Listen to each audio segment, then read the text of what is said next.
Could we be mistaken? Hello, this is Pastor Marvin McKenzie from Bible Baptist Church at Puyallup, Washington, and I do want to welcome you to today's daily visit with God. I'm going to be reading out of Acts chapter 16, and this is verse 16. It says, "And it came to pass, as we went to prayer, a certain damsel possessed with a spirit of divination met us, which brought her masters much gain by soothsaying." It's remarkable to me that this would happen in a place like Philippi. Remember, this was a place Paul was assured the Lord had called him to preach the gospel. This was a place where the Lord had opened the heart of Lydia. This was a place where we now know a great church was planted, and yet there were distractions and oppositions. Rather than being pleased with the publicity, Paul was grieved by the attention this damsel drew toward his ministry.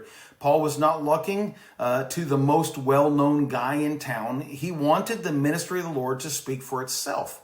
And Paul was not looking to be the most well-known guy in town. He wanted the ministry to speak for itself. He didn't need or want the help of this devil's crowd. When he rebuked her, her masters grew upset and turned the officials against Paul. He and Silas suffered a terrible beating and spent a night in jail. And while the Lord did do miraculous things in that jail cell, still they were compelled to leave the city and stop their ministry there. All of this to say that we might be mistaken about what is effective ministry in the eyes of the Lord. The work of the Lord appears to be always at odds with the people of the world. And while lots of souls were saved in the ministry of Paul, none of those souls saved appear to be the result of the sorts of things our ministries often rely upon today. His was the result of consistent preaching and teaching despite suffering. Not attracting people to his ministry because of the apparent material successes he had.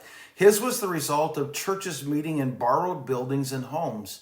His was the result of leading people to the Lord whom he had met while in places like jails and prison cells. His was the result of prayer and songs offered to the Lord despite the outward trials. Someone said that early revivals were the result of God doing what he usually does in an unusual number of people. We try to make revival being God doing things that are marvelous, outrageous, big, and newsworthy. Now, I'm looking for God to do his usual in an unusual number of people. I want to thank you for watching this Bible study video today and ask if you've been helped by the lesson. Would you please help me out by clicking like on this video and that plus sign down below? And then if you haven't subscribed to my channel, I'd like to ask you to do that as well. And then share with your family, your friends, and others so that they can benefit from the teaching of God's Word as well.